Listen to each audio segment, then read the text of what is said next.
अभावी पानी पाई चाषींक हंतसंत। भद्रक जिला केन्दुआपदा ग्राम पंचायत आंपर ग्राम। ए ग्रामर चाष जमी को कौन केनाल पानी व्यवस्था नहीं। ए ग्रामर चाषी संख्या पाखापाखि 200 रु अधिक। जहाँ ग्रामवासी कहते जोपटे उठा जलसेचन व्यवस्था अच्छी से चाष जमी पाखापाखि 80 एकर रु अधिक हो। ये उठा जलसेचन ग्राम में पशि तली पकई बेले पानी संपूर्ण होना। तेणु से ग्रामर एक पुरातन उठा जलसेचन अच्छी। ग्रामर चाषी मान दाबी जिला उठा जलसेचन निगम विभाग मुख्य निर्वाही जंत्री को अनुरोध कर जो पुरातन उठा जलसेचन टी अच्छी निर्माण कले आम उपकृत होगा संगे संगे पिला छुआ को मुठे खाद्य सुचारू रूपे जोगाई पारिबु।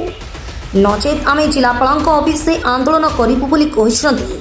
आसतु शुणा कौन कहते। आज्ञा नमस्कार। मो ना मानस कुमार पंडा।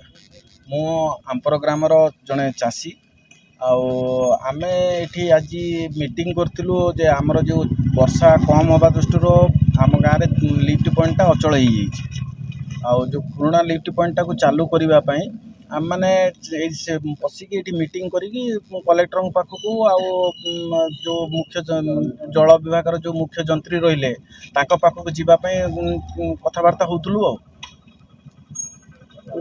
जो अभावी जल आपण जो पुराना पॉइंट को आम द्वारा कौन बार्ता जनइबे चाहते।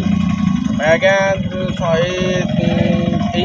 बार्ता दवाई पॉइंट टी चालू हेले आम मैंने कम से कम आम चाषी मैंने उपकृत हूँ। कम से कम 200 250 एकर 300 एकर जमी आमर पानी टिके माड़ी पारंता।